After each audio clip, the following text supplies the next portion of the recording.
여러분 안녕하십니까. 저는 여러분에게 예수 그리스도의 복음을 전파하고 있는 예수제자교회 박정희 선교사입니다. 오늘 하나님께서 우리에게 주시는 말씀은 로마서 8장 21절부터 30절까지 말씀입니다. 로마서 8장 21절부터 30절까지 말씀입니다. 21절 제가 읽고 말씀을 전하겠습니다. 그 바라는 것은 피조물도 썩어짐의 종로로 탄데서 해방되어 하나님의 자녀들의 영광의 자유에 이르는 것이니라. 피조물이 다 이제까지 함께 탄식하며 함께 고통을 겪고 있는 것을 우리가 아느니라. 그뿐 아니라 또한 우리 곧 성령의 처음 익은 열매를 받은 우리까지도 속으로 탄식하여 양자될 것 곧 우리 몸의 속량을 기다리느니라. 아멘. 지난 시간에 우리가 하나님의 진정한 하나님의 자녀들은 그리스도와 함께한 상속자요. 그래서 그리스도와 함께한 상속자이기 때문에 예수께서 받으셨던 고난도 동일하게 받아야 된다는 것을 말씀해 드렸습니다. 예수님께서 받으셨던 고난은 우리 이 땅의 죄인들로서 악인들로서 받아야 하는 종류의 고난이 아니라 선을 위하여서 하나님의 나라를 위하여서 받으시는 고난을 말합니다. 여러분 모든 사람도 고난을 받습니다. 이 땅에서 고생하지 않는 사람 없고 이 땅에서 고통을 겪지 않는 사람은 없습니다. 물론 간혹 그런 고난과 고통의 양이 매우 적게 태생적으로 태어나서 또 죽기까지 평탄하게 살다 죽는 사람들이 있습니다. 성경은 악인의 평탄함을 부러워하지 말라고 말씀하고 있습니다. 오히려 악인들이 평탄하고 악인들에게 고난이 없는 것이 사탄이 지배하고 있는 이 세상의 원리입니다. 그러나 대부분의 사람들은 악인일지라도 고통을 겪는데 지금 여기서 말씀하시는 고통은 세상에서 그냥 우리가 하나님 믿지 않는 사람도 겪는 종류의 그런 고난을 말하는 것이 아닙니다. 그냥 유치한 경제난, 질병으로 인한 고통, 취업으로 인한 취업난, 결혼을 못해서 오는 외로움, 이런 것들을 말씀하는 것이 아닙니다. 처음에 예수께서 받으셨던 고난을 말씀하고 있습니다. 예수님께서 받으신 고난은 예수님이 선택하신 것이고 하나님의 나라의 복음을 전하기 위하여서 예수께서 당신을 내려놓으심으로 인하여서 시작된 고난입니다. 그래서 베드로 사도가 우리에게 말씀하기를 선을 위하여 고난을 받는 것이 하나님께서 우리를 향하신 뜻이라고 말씀하였던 것입니다. 고난을 받되 선을 위하여 고난을 받으면 우리에게는 소망이 있지만 우리가 행한 악함으로 위하여 고난을 받으면 우리에게는 아무런 기쁨이 없고 소망이 없다라고 말씀하고 있습니다. 그래서 처음에 로마서 2장에서 또 3장에서도 사람의 죄에 대해서 말할 때 로마서 1장과 3장에서 사람의 죄에 대해서 말할 때 모든 사람의 죄로 인하여 모든 세상의 죽음과 고통이 이 땅에 왔다고 말씀하고 있습니다. 그러므로 지금 우리는 우리의 죄로 인한 고통을 말하는 것이 아니라 지금 우리가 받아야 할 고난은 우리가 그리스도 안에서 이제는 우리가 더 이상 죄로 인하여 고통을 받는 것이 아니라 우리가 지은 죄 때문에 우리가 하나님께 잘못하여서 하나님께 우리에게 내려주시는 그 형벌의 죄를 받는 것이 아니라 이제는 우리가 종이 아니요 자녀가 됐기 때문에 하나님께서 우리에게 형벌로 주시는 것이 아니라 우리를 단련하시고 연단하시고 징계하셔서 장차 우리를 하나님의 아들로서 하나님의 자녀들로서 영광을 주시기 위하여 주시는 시험의 고난을 받는 것을 말하는 것입니다. 근데 21절에 보면은 이제 피조물도 이제 하나님의 자녀들의 고난이 아니라 21절은 피조물도 썩어짐의 종로로 타나서 해방되어서 하나님의 자녀들의 영광의 자유에 이르기를 원한다고 말씀하고 있습니다. 이제 우리가 진정 예수 그리스도 안에서 거듭나고 성령으로 거듭나면은 이제 우리는 하나님의 자녀로서 받아야 될 고난을 받습니다. 그러나 그와는 별개로 온 피조물이 인간의 죄로 말미암아서 인간의 죄가 계속 쌓여감으로서 말미암은 사망과 또한 모든 종류의 허무한 데에 굴복하는 그런 비참함 가운데 있습니다. 땅이 저주를 받았습니다. 그 인간의 죄악은 아담에서 끝난 것이 아니라 그 뒤로 인간은 계속 하나님 앞에 죄를 범해왔고 그로 인하여서 하나님께서 인간뿐만 아니라 온 땅에 주시는 하나님의 분노의 형벌의 고난이 계속 중첩되어 온 것이죠. 물론 아직 하나님의 마지막 심판의 날에 이르기 전까지 온 만물에 하나님의 심판은 드러나지 않았습니다. 특히 하나님께서 우리에게 약속하신 것은 인간의 죄로 말미암아서 모든 피조물이 인간의 죄에 다 참여하는 것이 아니라 그 형벌에 참여하는 것이 아니라 마지막 때에는 특별히 인간에게 주어지는 형벌을 말씀하고 있습니다.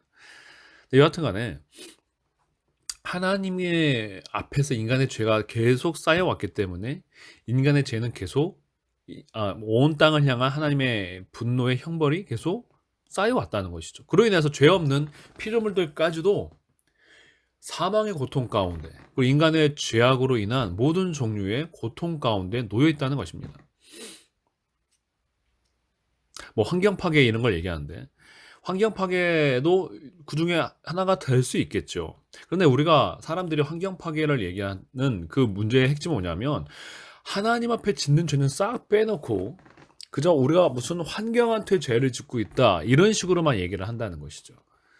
그러나 우리의 모든 죄의 핵심은 하나님한테 짓는 것이고, 자연 파괴도 그 중에 하나가 될 수 있겠습니다만, 자연 파괴는 하나님께 인간이 죄를 짓기 때문에 나오는 현상이에요. 사람이 하나님한테 죄를 범하고 하나님의 말씀에 순종하지 않으니까 사람이 탐욕스러울 수밖에 없고, 탐욕스러운 인간이 결국에는 사람들한테 죄를 짓고 환경에도 죄를 지을 수밖에 없죠. 그리고 인간이 지금 저주를 받아서 온 땅이 저주를 받았기 때문에 인간과 자연은 양립 불가한 상황 가운데 하나님이 두셨습니다. 이게 처음 하나님께서 창조를 하셨을 때에는 사람과 자연이 양립 가능한 상태에 하나님이 놓으셨지만, 하나님께서 분명히 아담한테 말씀하셨잖아요. 자연이 너를 대적하리라고 말씀하셨어요. 그래서 너는 자연과 투쟁이 된다고 말씀하신 거죠. 어렵게 말을 하면, 처음에 하나님께서 아담의 죄를 범했을 때 아담한테 준 것 중에서 네가 수고하여서, 땅은 가시와 덩굴기를 넣고 너는 수고하여야 네 먹을 것을 얻으리라고 말씀하신 것은 자연이 인간과 투쟁한다는 거예요. 그래서 인간은 모든 자연 생명체와 다르게 자연 상태 그대로의 자연에서 생존하지 못하잖아. 인간은 반드시 자연을 변화시키고 어느 정도 파괴시켜야만 살 수가 있는 존재예요. 제가 무슨 고치나라는 전문자처럼 종이라는 표현을 썼네요. 쓰고 싶지 않은 표현인데 죄송합니다. 네. 어쨌든 인간도 그 인간을 하나님께서 인간과 자연 사이를 이렇게 대적하게 만드셨다는 거예요.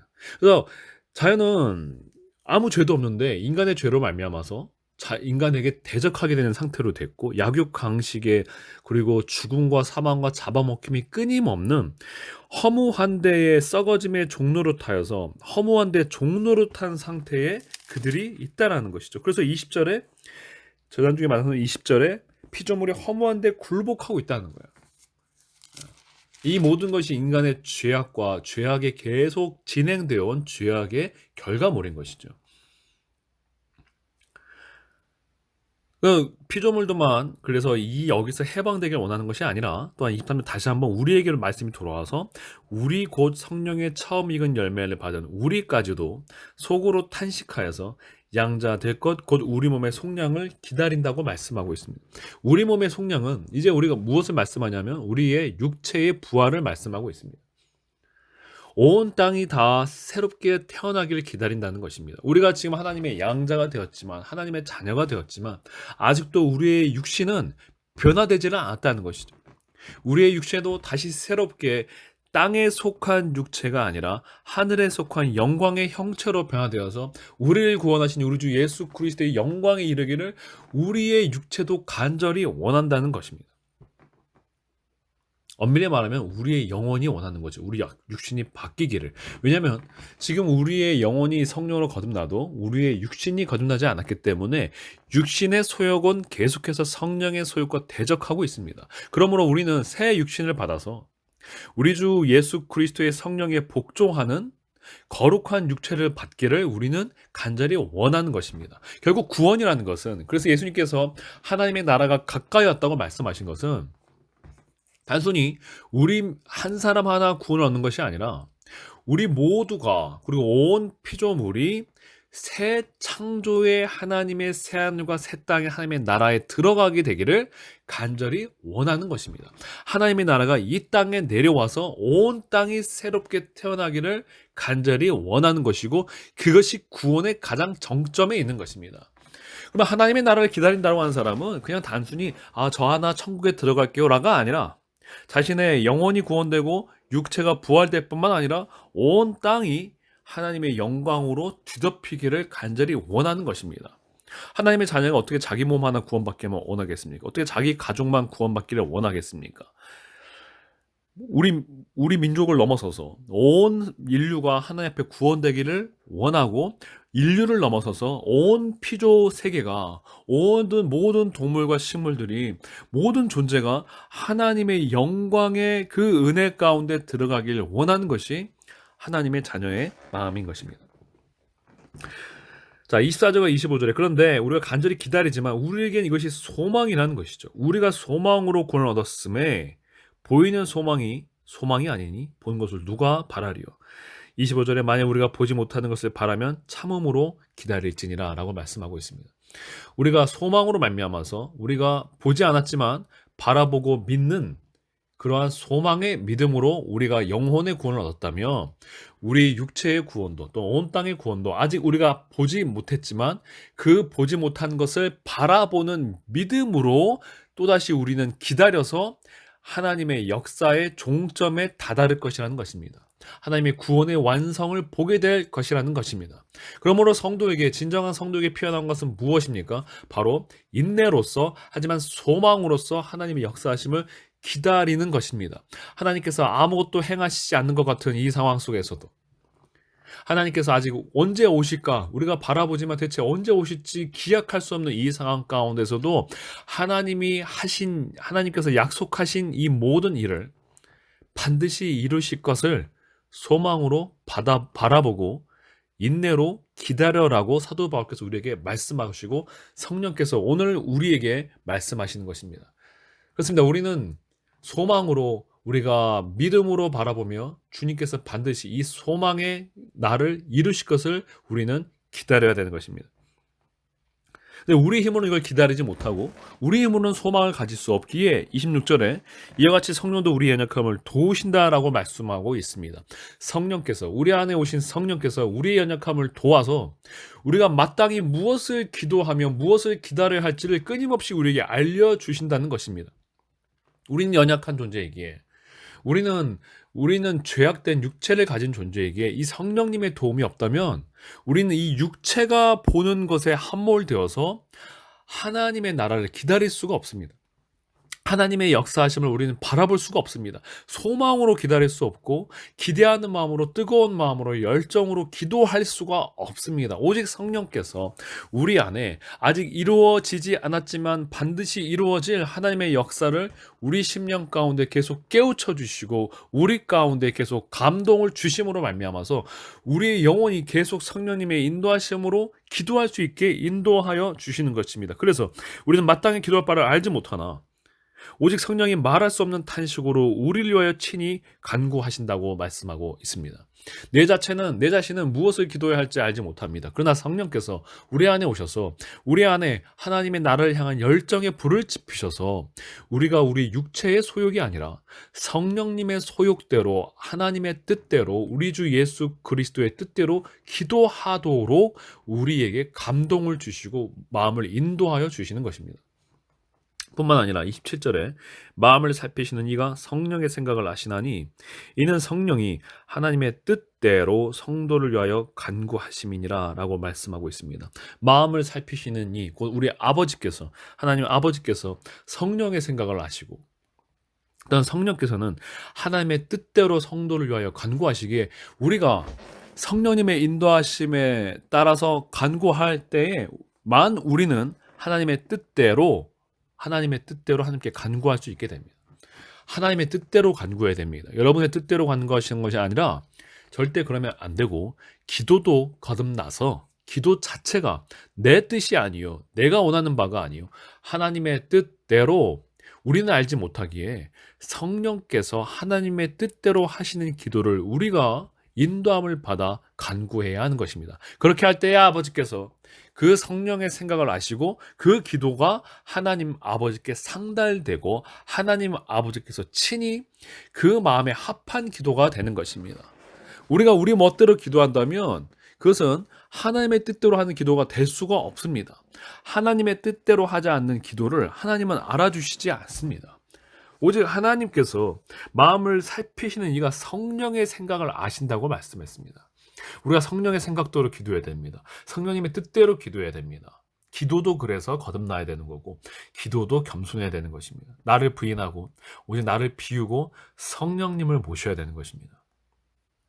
그래서 우리가 성령님의 뜻대로 기도할 때 하나님의 뜻대로 기도하게 되고 하나님의 뜻대로 기도하는 기도가 결국에는 예수께서 제자들에게 가르쳐 주신 기도처럼 그 기도의 핵심은 주문처럼 외워야 되는 것이 아니라 하나님 나라의 영광을 위한 기도를 하게 되는 것입니다. 단순히 그냥 읊어서 되는 기도가 아니라 하나님의 나라와 하나님의 이름이 거룩히 여김을 받으시는 것을 진정 마음에서 성령님의 마음을 따라 가장 크게 두고 하나님의 뜻대로 하나님의 뜻을 이루기 위하여 하는 기도를 우리가 할 수가 있는 것입니다. 네, 28절에 우리가 알거니와 하나님을 사랑하는 자 곧 그의 뜻대로 부르심을 입은 자들에게는 모든 것이 합력하여 선을 이루느니라.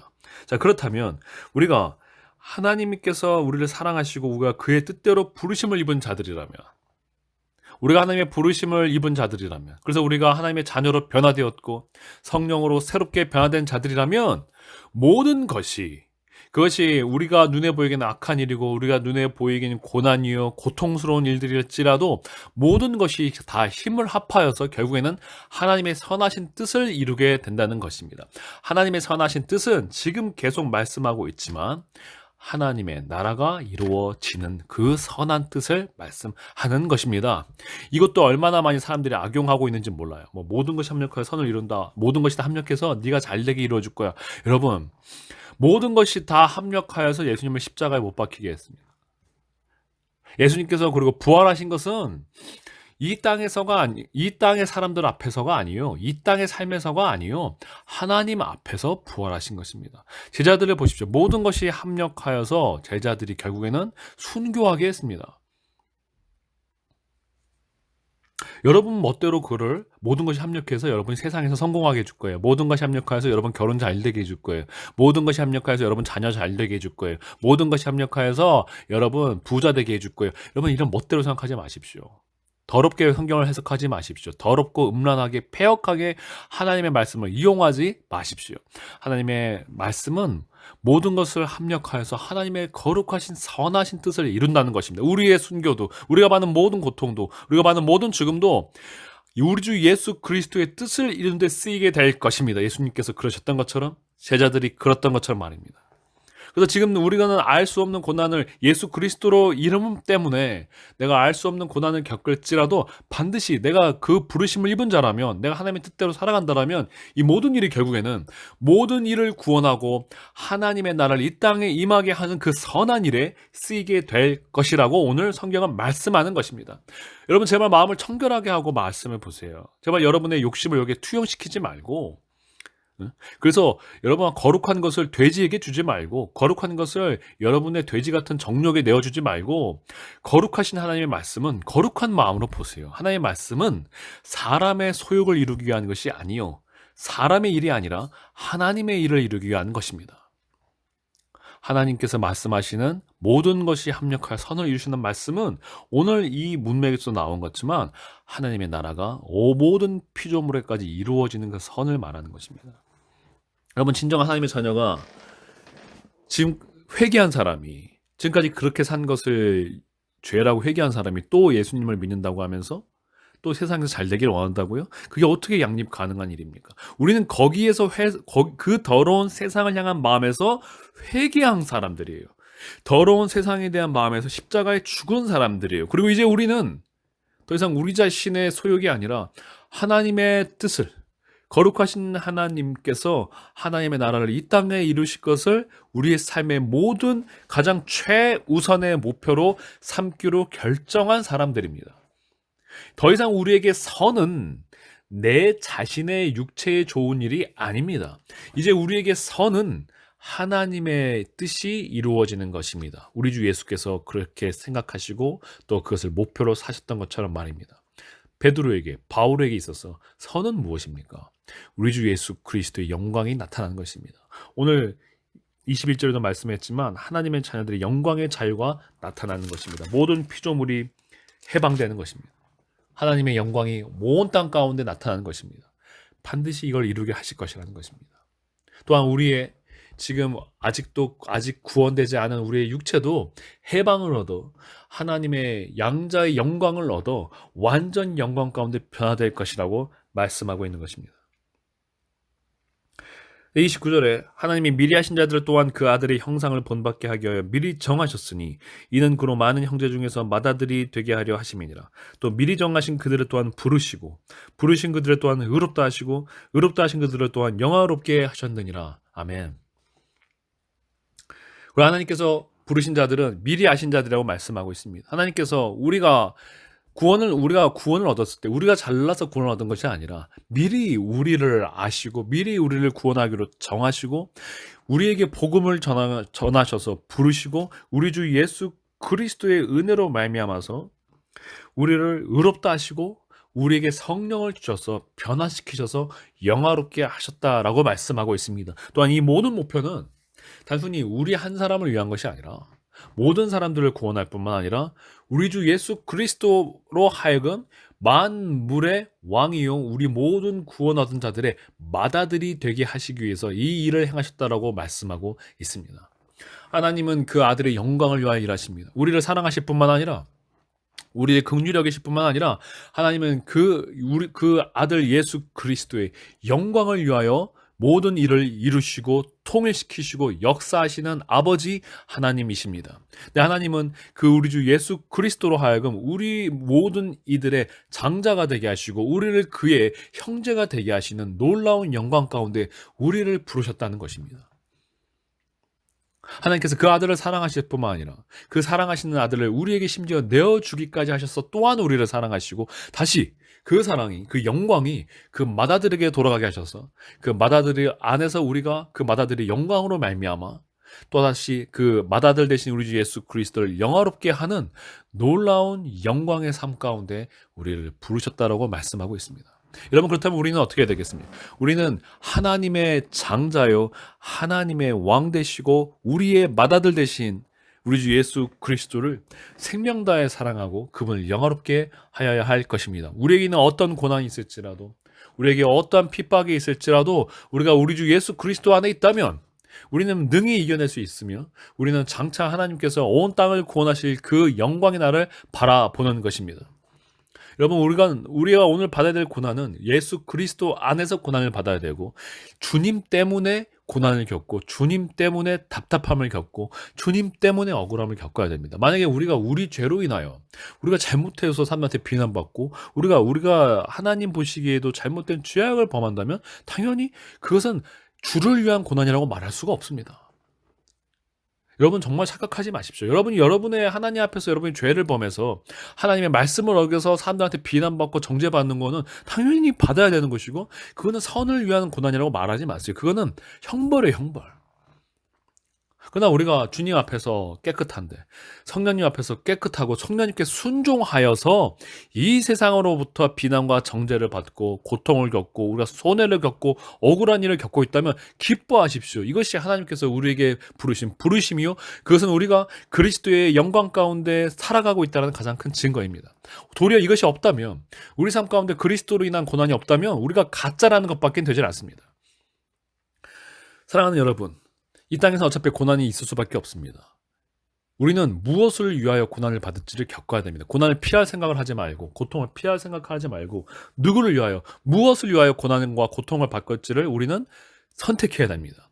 우리는 우리 주 예수 그리스도를 위하여 그의 뜻을 위하여 그의 합력하여 선을 이루시는 하나님의 선한 뜻을 위하여 오늘 우리는 고난과 고통을 받으며 이 세상을 싸워 이겨내야 될 것입니다. 그렇게 할 때 모든 것이 합력하여 선을 이루어서 우리를 부르시고 의롭다 하시고 영화롭게 하신 우리 거룩하신 아버지 하나님과 또 그의 아들 우리 주 예수 그리스도 안에 있는 놀라운 교제가 우리 가운데 함께 할 것입니다. 감사합니다. 그리고 또한 이 말씀을 들으시고 저희 교회에 오기가 원하시는 분들은 지금 저희는 강원도 동해에 있습니다. 말씀을 전하고 있습니다. 오셔서 함께 말씀을 배우고 우리 주 예수 그리스도의 길을 함께 따라가시기 바랍니다. 감사합니다.